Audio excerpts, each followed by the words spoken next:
لله الذي هدانا بعبده المختار من دعانا إليه بالإذن وقد نادانا لبيك يا من دلنا وحدانا اللهم صل وسلم وبارك وكرم ومجد وعظم على سيدنا ومولانا محمد صاحب التاج والمعراج والبراق والعلم ودافع البلاء والوباء والمرض والألم جسمه مطهر معطر منور من اسمه مكتوب مرفوع موضوع على اللوح والقلم شمس الضحى بدر الدجى نور الهدى مصباح الظلم اللهم وصل وسلم عليه وعلى آله وأصحابه وذريته والتابعين وتابع التابعين ومن تبعهم بإحسان إلى يوم الدين سبحانك لا علم لنا إلا ما علمتنا إنك أنت العليم الحكيم رب اشرح لي صدري ويسر لي أمري واحلل عقدة من لساني يفقهوا قولي أما بعد. Pertama-tama yang ulun muliakan, ulun hormati para alim ulama, para ustadz, para pewaris baginda Nabi Muhammad sallallahu alaihi wasallam. Wabil khusus guru kita bersama, Guru Ibrahim. Mudah-mudahan beliau senantiasa diberi keistiqomahan oleh Allah Subhanahu wa taala, keberkahan dalam ilmu dan manfaat dunia akhirat. Amin ya rabbal alamin. Para tokoh masyarakat, para hadirin wal hadirat yang dimuliakan oleh Allah Subhanahu wa taala. Sebelumnya ulun merasa tidak pantas dikatakan al-arif billah, karena al-arif billah itu adalah satu maqam yang tidak main-main. Arif billah ini orang yang mengetahui Allah Subhanahu wa taala. Arti katanya arifun, isim fa'il dari kata-kata arafa ya'rifu. Orang yang mengetahui Allah Subhanahu wa taala. Dan ulun kira saya ini masih jauh dari maqam itu. Tinggi sekali. Ini wali min auliyaillah yang sudah memasuki mendapatkan maqam daripada al-arif billah. Dan kita seharusnya tidak mewalikan siapapun kecuali memang ada kesaksian daripada wali yang lainnya berdahulu. Karena la ya'riful wali illa al-wali. Tidak ada yang mengetahui wali kecuali wali sendiri. Kemudian kita di sini pada pagi hari menjelang siang yang penuh barakah ini berkumpul dalam peringatan Al-Isra wal Mi'raj Habibuna Muhammad sallallahu alaihi wasallam. Saya senang sekali mendengarkan apa yang Guru Ibrahim tadi ceritakan, bahwasanya kampung ini awalnya tidak ada. Kemudian pendahulu-pendahulu kita telah membuka, pelan-pelan diteruskan generasi demi generasi sampai sekarang ini. Dan tidak ada satu kebaikan pun yang ada di sini kecuali mereka para pendahulu kita yang telah meninggal dunia akan dapat manfaat dan kiriman pahala dari kita. Kalau masjid ini sudah lawas, masjid ini berdirinya. Kalau pertama didirikan di sebelah sana hibah dari pemerintah Pak Soeharto. Terus ini urus kurang tahu pada tahun berapa kemarin.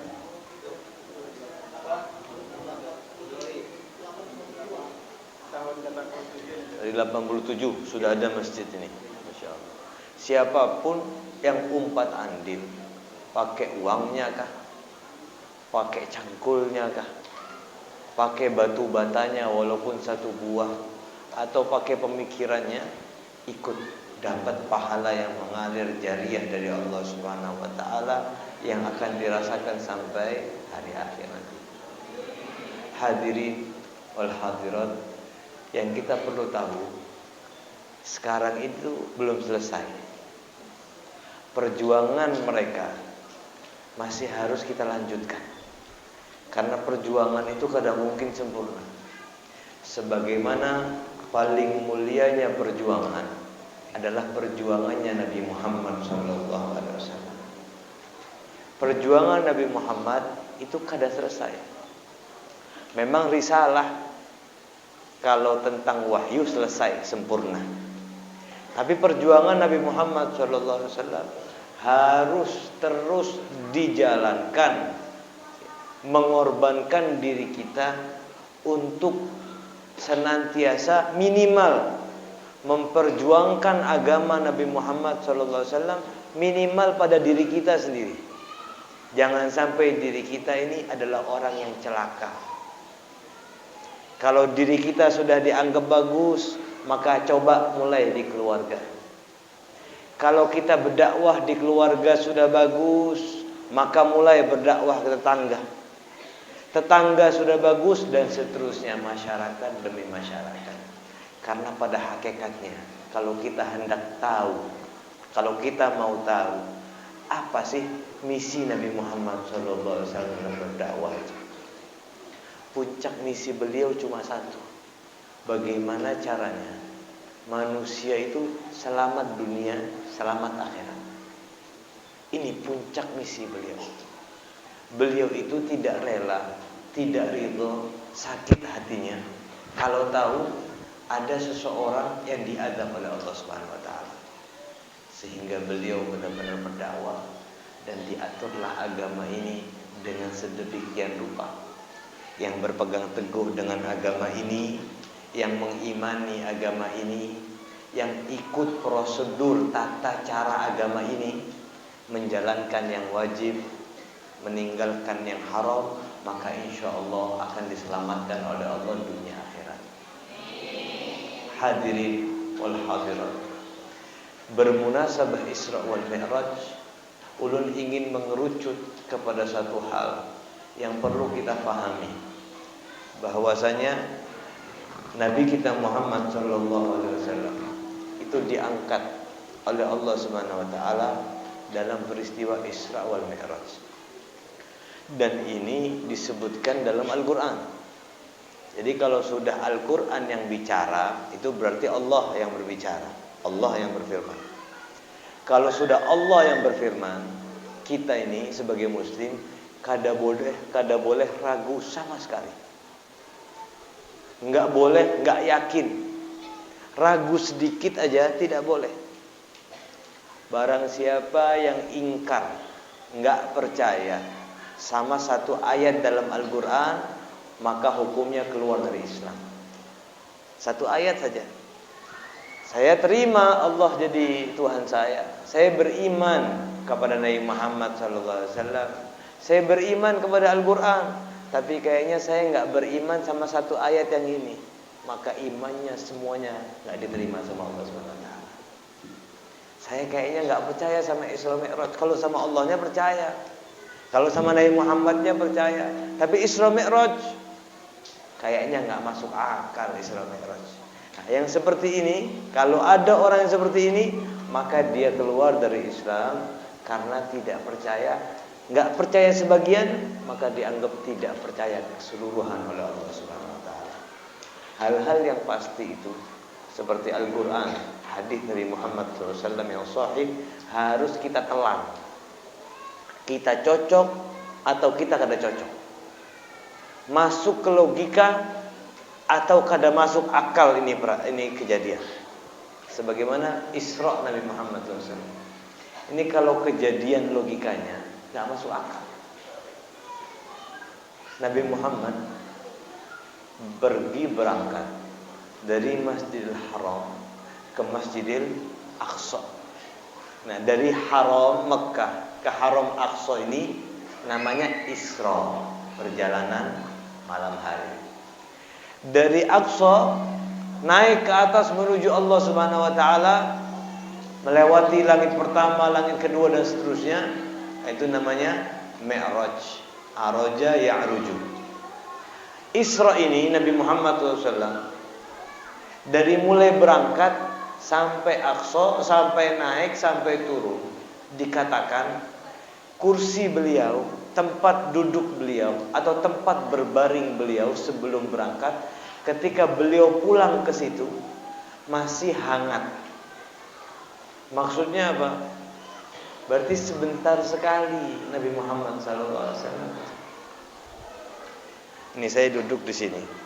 Kalau saya ceramahnya 2 jam misal, hangat apa tidak ini?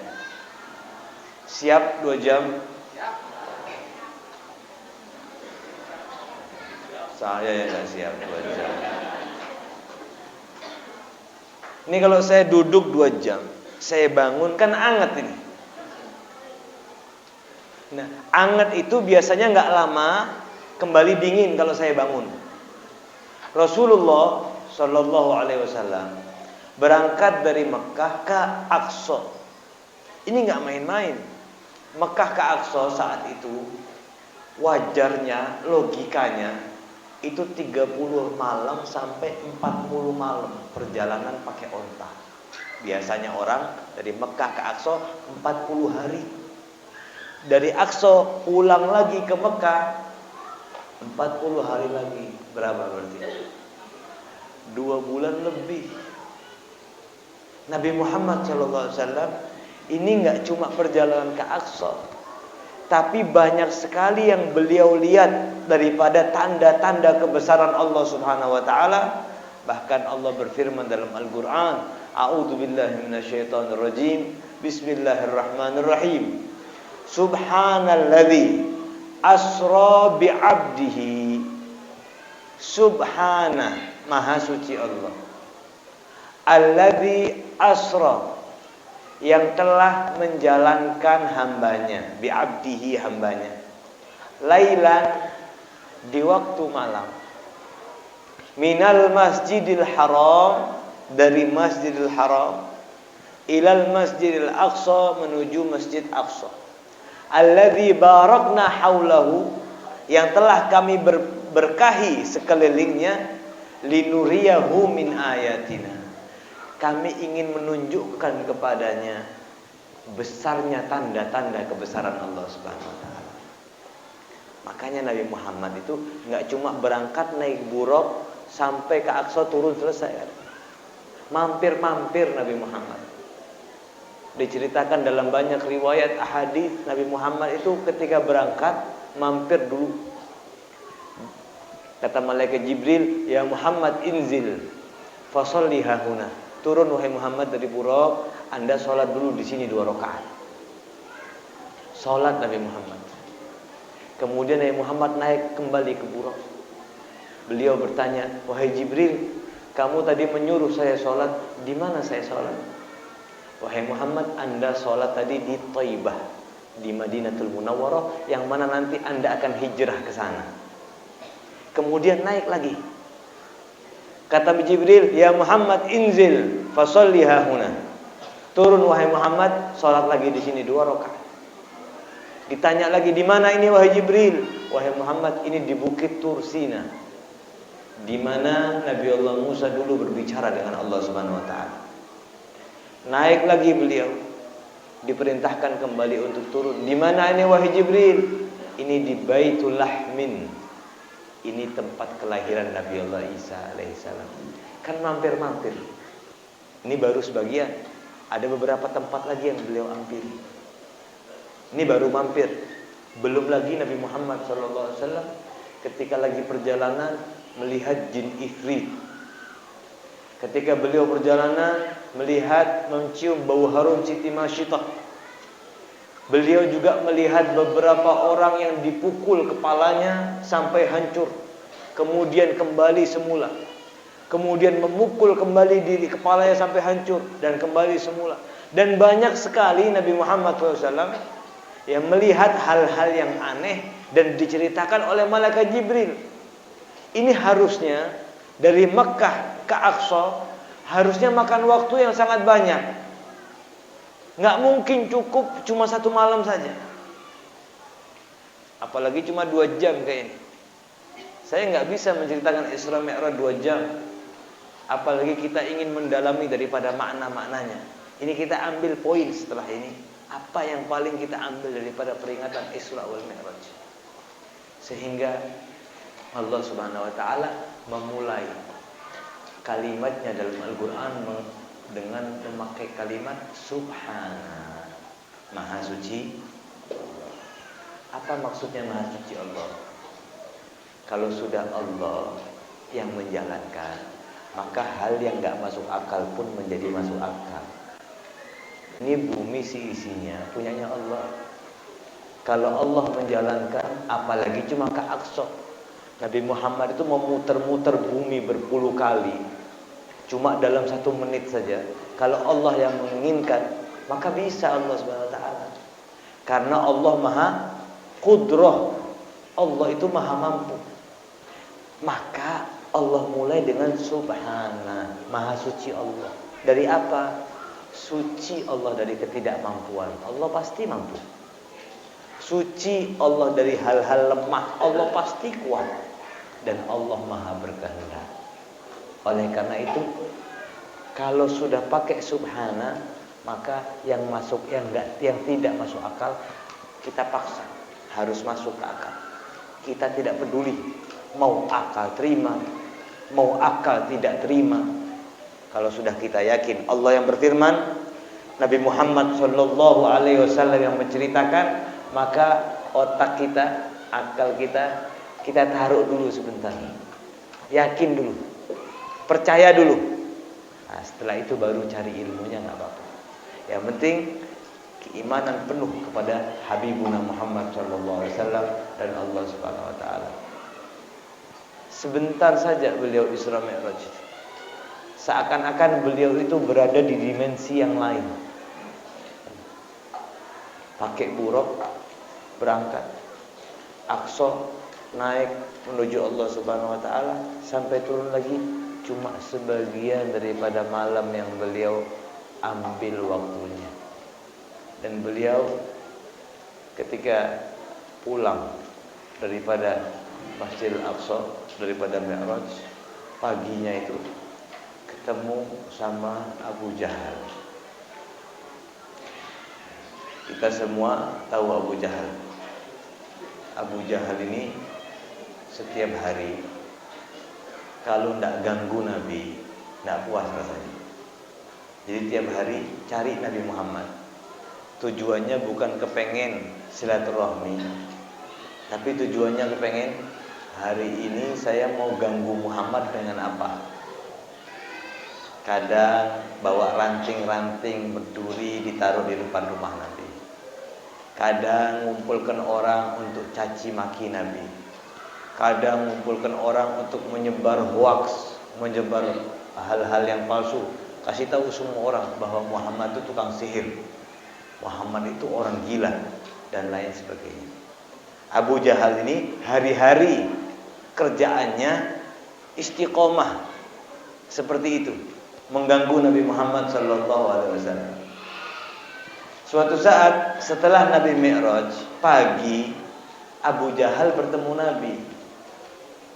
Kata Abu Jahal, "Ya Muhammad, ada kabar apa hari ini? Anda kan biasanya ngada-ngada, dikit-dikit ngomong ada kabar dari langit, dikit-dikit ngomong malaikat turun." Dia tahu ya, dia tahu itu, tapi ngejek, ngeledek, kurang ajar sama Nabi Muhammad SAW. "Muhammad, hari ini ada kabar apa? Ada update gosip apa yang terbaru ini? Pian mau bohong apa hari ini? Mau dusta apa Anda?"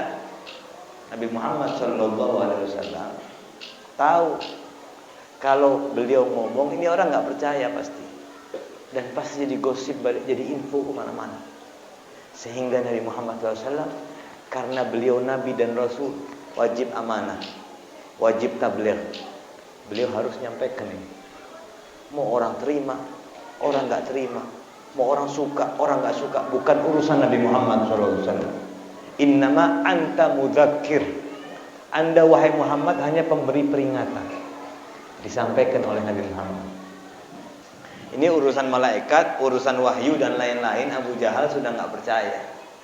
Ini tiba-tiba urusan yang lebih besar dari itu. Ada kabar apa wahai Muhammad? Wahai Abu Jahal, saya tadi malam diisrakan oleh Allah. Isra kemana? Dari Mekah ke Aqsa. Aqsa Palestina? Iya, Aqsa Palestina. Terus sekarang Anda sudah di sini lagi? Naam, Nabi Muhammad menjawab tanpa keraguan.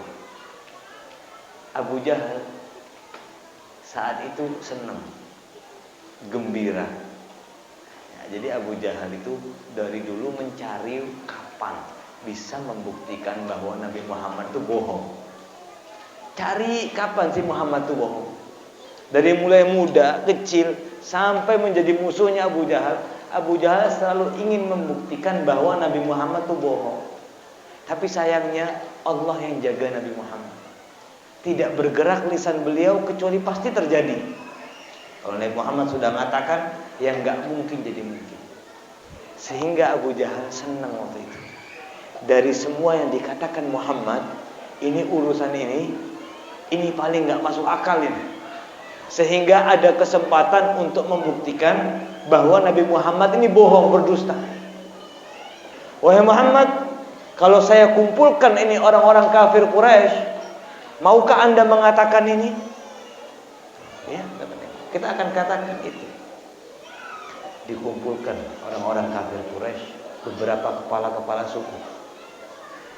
Ya, semua dengarkan, Muhammad mau ngasih kita info, berita terbaru. Kata Nabi Muhammad SAW, wahai kaum, sesungguhnya malam tadi saya diisrakan oleh Allah dari Baitul Haram ke Aqsa. Orang-orang bertanya, terus sekarang Anda di sini wahai Muhammad? Sudah pulang? Iya. Para ulama sirah menggambarkan kejadian tersebut dalam kitab-kitab. Mereka menggambarkan di antara orang-orang kafir tadi, ada yang pukul-pukul kepalanya sambil ketawa. Ada yang pegang perutnya sambil ketawa terbahak-bahak. Ada yang sambil ketawa sambil gulung-gulung. Apa bahasa Banjarnya gulung-gulung? Begulung. Para ulama sirah menggambarkan bahwa saat itu Nabi Muhammad SAW sama sekali tidak dipercaya karena dianggap kejadian Mi'raj ini kejadian yang gak masuk akal. Ini padahal baru Isra-nya ini. Baru dari Mekah ke Aqsa, belum naiknya lagi. Nabi Muhammad baru menceritakan tentang Isra, belum Mi'raj. Sehingga beberapa orang-orang kafir mendatangi sahabat Abu Bakar radhiyallahu ta'ala dan mengatakan, wahai Abu Bakar, kali ini Muhammad teman Anda, kawan akrab Anda telah melakukan hal yang luar biasa bodohnya. Masa dia ngomong tadi malam Isra, sekarang ke Palestina, sekarang sudah di sini. Mereka berniat mengatakan itu supaya Abu Bakar down mentalnya, supaya Abu Bakar tidak lagi mempercayai Nabi Muhammad SAW. Kata Sayyidina Abu Bakar mendengar itu, lihat keimanannya. Kalau orang percaya Allah, orang iman sama Allah, kada susah percaya ini. Apa kata Sayyidina Abu Bakar? Agalahu, apakah benar-benar kalimat itu keluar dari lisan Nabi Muhammad? Apakah benar-benar Muhammad mengatakan cerita itu? Jawab ya. In qalahu faqad shadaq. Kalau benar-benar beliau mengatakan itu, maka pasti benar sudah. Kada ada keraguan sedikit pun. Alihada summiya as-siddiq. Karena itu Sayyidina Abu Bakar radhiyallahu ta'ala anhu diberi julukan dengan As-Siddiq, orang-orang yang benar-benar mempercayai Nabi Muhammad SAW dan tidak lagi memakai logika.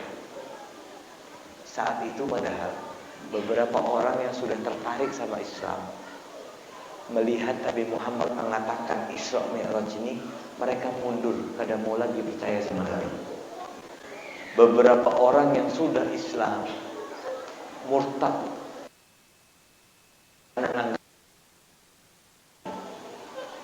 Ada beberapa orang yang imannya lemah, sudah Islam, karena peristiwa Isra Mi'raj ini keluar lagi dari Islam murtad.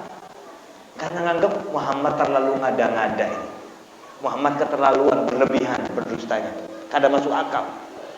Sehingga saat itu Nabi Muhammad SAW ditanya oleh orang-orang kafir, wahai Muhammad, kalau anda benar-benar ke sana, maka anda harus buktikan. Kalau anda benar-benar ke sana, buktikan anda mengetahui Masjidil Aqsa. Gimana coba? Ceritakan kepada kami bentuk Masjidil Aqsa itu bagaimana? Diceritakan oleh Muhammad SAW. Masjidil Aqsa bentuknya seperti ini, pintunya di sini, tiangnya begini, jendelanya begini. Di sidang ini ibaratnya, ditanya sambil yang menyaksikan banyak orang-orang kafir. Setiap pertanyaan yang diajukan ke Nabi Muhammad bisa menjawab. Sehingga orang kafir mendengarkan jawaban ini mengatakan, ini pasti sudah diberitahu sama Abu Bakar. Soalnya Sayyidina Abu Bakar dulu memang pernah ke Aqsa. Riwayat mengatakan Sayyidina Abu Bakar pernah perjalanan 1 bulan, berangkat beliau ke Masjidil Aqsa untuk perdagangan. Sayyidina Abu Bakar tahu bagaimana Masjidil Aqsa, sehingga ketika Nabi Muhammad SAW menceritakan tentang Masjidil Aqsa, Sayyidina Abu Bakar gembira dan senang. Shadaqta ya Muhammad, benar anda wahai Muhammad. Allahu Akbar, takbir. Asyhadu annaka Rasulullah, saya bersaksi anda adalah utusannya Allah Subhanahu wa taala. Senang karena tahu Nabi Muhammad enggak pernah ke Aqsa, tapi Nabi Muhammad tahu betul bagaimana bentuk daripada Masjidil Aqsa. Orang kafir bukannya tambah percaya, malah tambah, ini pasti manipulasi ini. Ini pasti sudah dikasih tahu sama Abu Bakar. Coba Muhammad, kalau emang anda benar-benar ke sana, buktikan. Buktikan dengan cara yang lain. Ditanya, bagaimana saya harus membuktikan? Wahai Muhammad, kalau anda benar-benar ke Aqsa, maka ketika perjalanan itu, anda harusnya ketemu orang. Kan kita berangkat dari sini hendak ke Kapuas. Di jalan kan pasti melihat orang. Melihat kelutuk siapakah? Melihat ada orang naik speed. Pasti ada yang dilihat di perjalanan. Kalau anda benar ke Aqsa, maka anda harusnya melihat ada orang. Siapa yang anda lihat di perjalanan untuk membuktikan anda benar? Kata Nabi Muhammad SAW, ya, saya melihat ada satu kafilah. Jadi kalau orang dahulu itu mau perjalanan ke Syam dari Mekah, itu bawa onta banyak, bawa barang dagangan banyak, bawa orang banyak. Nanti di Syam berdagang sebulan misal, dari sana bawa barang dagangan yang di sana dibawa pulang ke Mekah, nanti berjualan lagi di Mekah. Nabi Muhammad melihat ada satu kaum kafilah dagang pakai onta banyak, dan di antara onta-ontanya ada onta yang warna merah, onta yang mahal, yang bagus, onta merah namanya. Nabi Muhammad saat itu sempat melihat ada kafilah itu ketika perjalanan di atas. Bahkan dikatakan ada satu onta yang sempat hilang, terpisah daripada kawanannya. Nabi Muhammad sempat turun untuk memberitahu kepada kafilah, wahai kafilah, tuh onta pian larinya ke sana. Karena Nabi Muhammad melihat dari atas. Kata orang-orang kafir, benarkah anda melihat itu? Ya, benar. Ditanya, itu kafilah siapa? Dijawab oleh Nabi, itu kafilahnya Fulan bin Fulan namanya. Itu kafilah ke arah mana? Dijawab oleh Nabi, kafilah itu insya Allah ke arah sini, ke arah Mekah. Kalau ke arah Mekah, kapan kira-kira sampainya? Insya Allah sampai di hari apa, misal disebutkan harinya, di hari apa? Hari Senin misal. Hari Senin sebelum tenggelamnya matahari. Perjanjian. Taib, kalau gitu kita lihat nanti hari Senin kita kumpul lagi di sini. Kita buktikan anda ini pembohong atau pendusta. Orang yang jujur apa tukang bohong anda. Ditunggu hari Senin. Hari Senin zuhur itu siang hari, Orang-orang kafir sudah kumpul, ingin tahu sekali saja buktikan bahwa Nabi Muhammad ini bohong. Pengen sekali ketahuan Nabi Muhammad bohong. Muhammad adalah shadiq, orang yang jujur dan tidak mungkin bohong. Sampai asar dilihat dari kejauhan, kayaknya belum ada tanda-tanda kafilah mau datang. Sehingga orang-orang kafir mulai menabuh gendangnya ditabuh. Kalau orang kita mulai bergembira, mulai beryuforia, senang. Hari ini Muhammad bohong. Senang mereka. Sampai, dan Sayyidina Abu Bakar, yang lain juga perhatikan ya, ini benar apa enggak ada kafilah. Sampai matahari dikatakan sudah dekat sekali mau tenggelam. Sudah ujungnya masuk mataharinya, naik lagi mataharinya, masuk lagi matahari, naik lagi, masuk lagi, naik lagi, terus menerus matahari seperti itu menahan berkat Nabi Muhammad sallallahu alaihi wasallam. Allahumma shalli ala Muhammad sallallahu ala Muhammad. Matahari itu senang diajak kerjasama sama Nabi. Mereka semua bulan, bintang, matahari, seluruh hewan, tumbuhan, benda mati yang ada di dunia ini, kalau punya cerita sama Nabi itu senang. Kayak batu-batu punya cerita sama Nabi. Saya dulu pernah kirim salam sama Nabi Muhammad SAW. Senang punya sejarah, pernah sama Nabi demikian misalnya. Matahari itu senangnya luar biasa. Bukan Nabi Muhammad minta sama Allah, tidak perlu minta sama Allah. Ini semua punyanya Nabi Muhammad SAW. Matahari senang bekerja sama dengan Nabi, tidak masuk, tidak tenggelam, untuk membuktikan bahwa Nabi Muhammad adalah orang yang jujur dan tidak pernah bohong. Bahkan mataharinya ngejek orang-orang kafir. Masuk sedikit naik lagi, sudah mau ketawa naik lagi, terus menerus seperti itu sampai terlihat dari kejauhan ada kafilah yang mendekati Mekah. Didatangi langsung, kafilah siapa anda? Kami adalah kafilah pemimpinnya Fulan bin Fulan. Benar yang disebutkan oleh Nabi Muhammad SAW. Dilihat apakah ada onta merah di dalamnya. Dilihat, benar ada onta merah di dalamnya. Sehingga para muslimin saat itu bergembira, senang, takbir, Allahu Akbar, Allahu Akbar, asyhadu annaka Rasulullah. Kami bersaksi anda adalah utusan Allah. Ini yang muslimin. Yang orang kafir melihat keadaan demikian, ternyata Nabi Muhammad benar, dan mereka tidak bisa menjawab Nabi Muhammad sepatah kata pun. Mereka, Nabi Muhammad itu adalah tukang sihir. Ini dibuktikan, diceritai Aqsa ya apa, sudah. Dibuktikan jangan cara ini, sudah. Bahkan lihat apa di jalan, sudah dibuktikan sampai orangnya ada di Mekah, tetap kada percaya juga.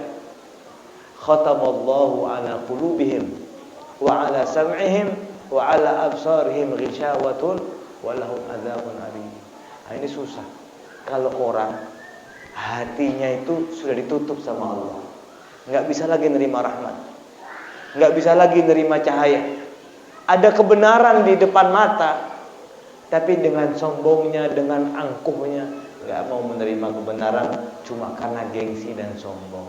Wal'iyadu billah min dzalik. Hadirin wal hadirat, oleh karena itu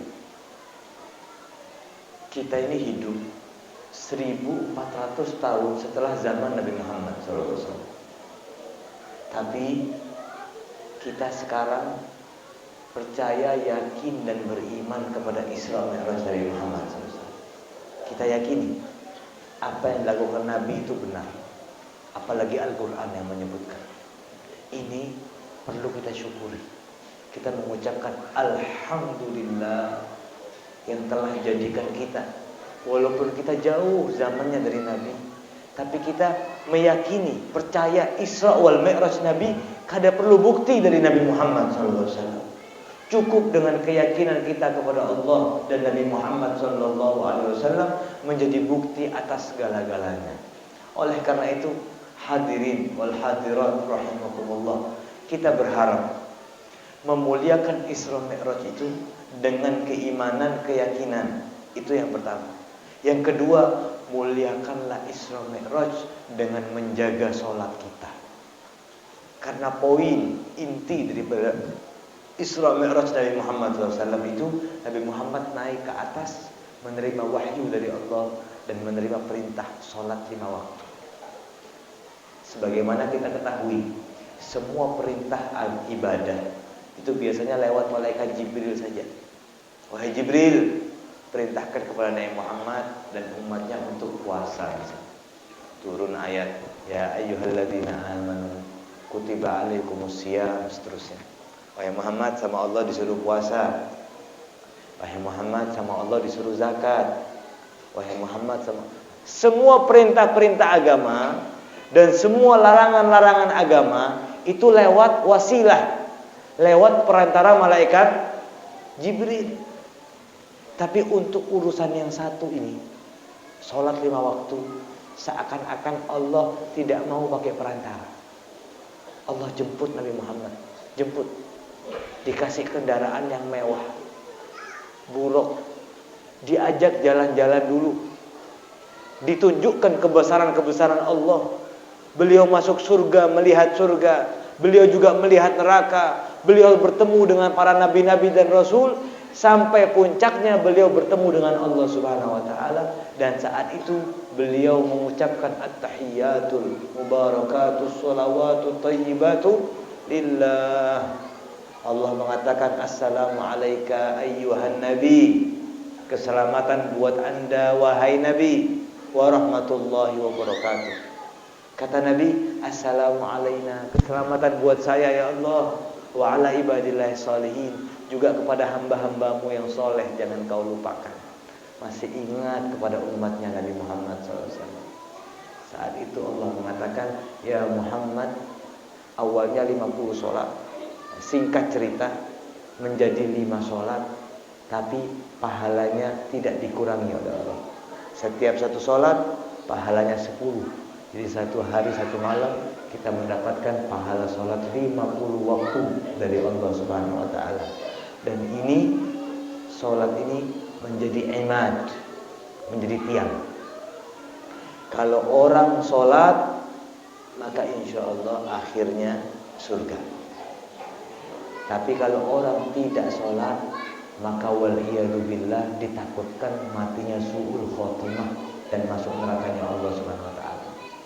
Berdasarkan hadis Nabi Muhammad SAW, Nabi Muhammad bersabda, awwalu ma yuhasabu bihil abdu yaumal qiyamah as-shalah. Sesungguhnya sesuatu yang pertama kali dihisab, dicek amal kita, yaitu sholat. Nanti kita disidang satu persatu oleh Allah. Buku amal kita dibuka, yaitu nanti ketika dibuka, pertama kali yang dicek itu bukan urusan-urusan yang lain, tapi sholatnya ini orang gimana. Dilihat dulu sholatnya. Kalau sholatnya baik, nilainya bagus, maka insya Allah ke belakang tanda-tanda ini orang masuk surga, aman. Tapi kalau dilihat sholatnya nilainya merah, faidah fasadat, kalau jelek ini nilai sholat, fasadasa iru amalih, maka menjadi rusak, menjadi jelek seluruh amal-amalnya. Jadi poinnya orang selamat atau tidak selamatnya adalah sholat. Makanya dari kecil kita diperintahkan oleh Allah dan Rasulnya, mulai balik kita wajib sholat. Sampai kapan? Sampai mati.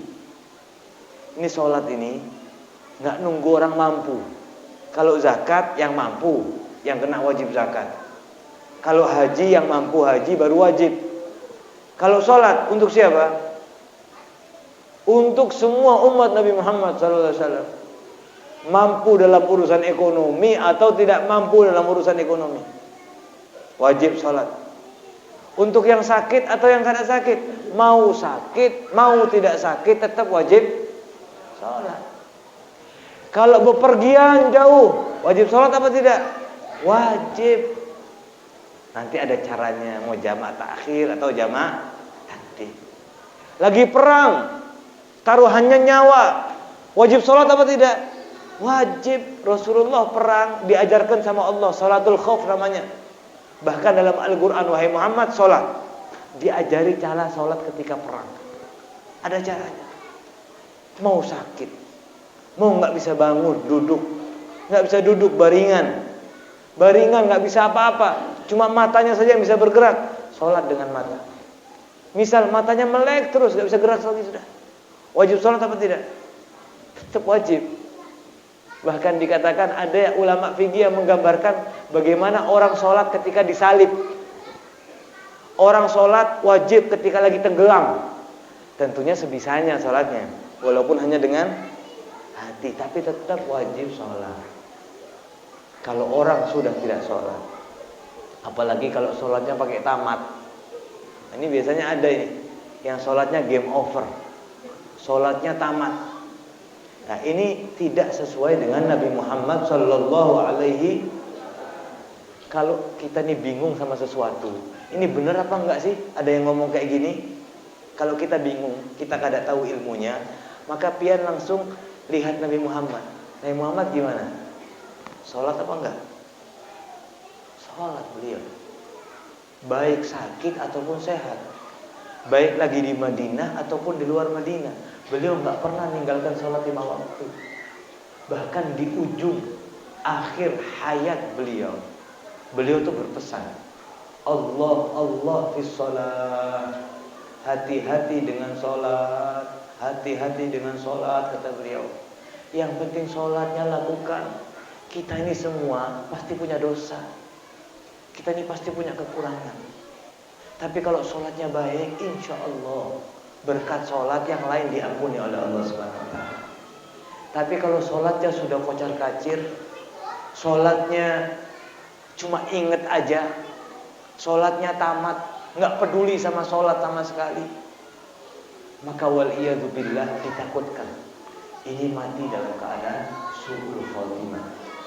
Oleh karena itu hadirin wal hadirat, kita mau peringatan Isra wal Mi'raj ini bukan hanya peringatan yang kita bergembira ketika peringatan tersebut. Ya, kita harus bergembira, cuma kita mau tidak hanya itu. Kita ingin setelah peringatan Isra wal Mi'raj, setelah ini kita lebih memerhatikan sholat kita. Yang tadinya masih kocar kacir, sekarang insya Allah sholatnya pas dalam waktunya.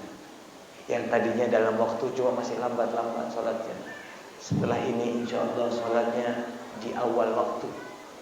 Yang tadinya belum bisa berjamaah, mudah-mudahan berkat peristiwa Isra Mi'raj sekarang berjamaah. Yang tadinya belum berjamaah di masjid, kalau bisa di masjid bagus.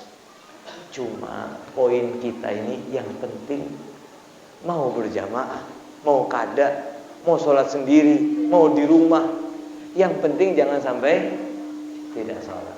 Kalau bisa di masjid ya bagus. Cuma kalau di masjid pina berat benar, yang penting untuk diri kita sendiri, jangan sampai tidak sholat, untuk menyelamatkan diri kita. Hadirin wal hadirat, orang yang tidak sholat itu di dunianya nggak mungkin dapat rahmatnya Allah Subhanahu Wa Taala. Bahkan para aslamun as-salihun, kalau ada orang di rumahnya nggak sholat, diusir. Kenapa? Takut bala turun ke rumah. Ya, orang yang dalam rumah satu aja, ada orang nggak sholat, rumahnya nggak mungkin ada sakinah, mawaddah, warahmah. Rahmat Allah tuh turun kalau orang sholat. Orang sekali nggak sholat dengan sengaja masuk waktu duhur, sengaja tahu oh ya duhur wajib sholat, kemudian sengaja lalai lupa sampai duhurnya habis, maka orang ini ditulis namanya di pintu neraka. Fulan bin Fulan wajib masuk neraka sebelum dia tobat dan mengqadha salatnya. Wal iyadzu billah min dzalik. Oleh karena itu kita lihat di akhir zaman ini kok banyak orang di rumahnya ada aja masalah. Ada yang datang kepada kita, Habib, kita punya masalah anak kita begini. Habib, kita punya masalah anak kita susah dalam belajar agama. Habib, kita mau punya masalah sama istri begini. Yang istri punya masalah sama suami sebegini. Kita nih kalau masuk rumah katanya, kalau masuk rumah mau ketemu istri kayak masuk neraka. Karena rasanya rumah ini nggak ada sakinah, nggak ada mawaddah, nggak ada rahmah. Melihat anak sumpek, melihat istri sumpek, melihat dompet sumpek, ada aja yang buat dia sumpek. Apa yang perlu diperbaiki? Kalau kita hidupnya nggak nyaman itu, maka apa yang perlu diperbaiki? Para ulama mengatakan, kalau Anda bingung ingin memulai dari mana, maka mulailah dari perbaiki sholat kita. Kalau sholatnya baik ya, punya duit, nggak punya duit, ada aja, nyaman aja. Istri, melihat istri, walaupun istrinya ireng, welet, tapi akhlaknya baik, sholat 5 waktu, ada ketenangan dalam hati. Melihat anak, walaupun anaknya bukan insinyur, tapi anaknya taat sama Allah, berjalan di jalannya Rasul Sallallahu Alaihi Wasallam, senang, dikasih rahmat oleh Allah Subhanahu Wa Taala, sehingga dunianya nyaman, akhiratnya nanti diselamatkan oleh Nabi kita Muhammad Sallallahu Alaihi Wasallam. Hadirin wal hadirat, marilah bersama-sama kita hadirkan Nabi Muhammad SAW di acara ini. Kita minta siang ini kita dilihat oleh Nabi Muhammad SAW dengan pandangan ridhonya, sehingga dosa-dosa kita diampuni oleh Allah Subhanahu Wa Taala. Hajat-hajat kita dikabulkan oleh Allah Subhanahu Wa Taala. Aib-aib kita ditutupi oleh Allah Subhanahu Wa Taala. Dan mudah-mudahan berkat Nabi Muhammad Sallallahu Alaihi Wasallam kita diberi taufik hidayah, sehingga ke depan kita menjadi orang-orang yang bertakwa kepada Allah Subhanahu Wa Taala, menjalankan seluruh perintah Allah dan menjauhi seluruh larangan Allah Subhanahu Wa Taala. Berkat Habibuna Muhammad Sallallahu Alaihi Wasallam, mudah-mudahan kita tidak bangun dari majlis ini kecuali seluruh dosa-dosa kita dihapuskan oleh Allah Subhanahu Wa Taala, didekatkan kita kepada Nabi Muhammad Sallallahu Alaihi Wasallam, dan berkat Nabi Muhammad insyaallah Allah mengampuni dosa seluruh orang tua kita yang masih hidup ataupun yang telah meninggal dunia. Allah jadikan anak-anak kita adalah anak-anak soleh dan solehah. Allah jadikan hati kita adalah hati-hati yang suci dan bersih. Allah jadikan akhir kita adalah akhir yang husnul khatimah indal maut, fi khairin wa lutfin wa afiyah.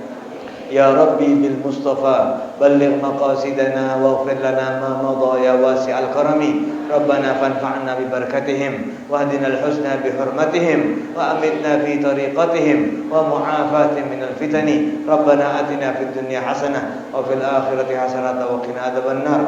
Da'wahum bi hasbanakallahumma wa tahiyyatuhum biha salam wa akhiru da'wahum alhamdulillahi rabbil alamin.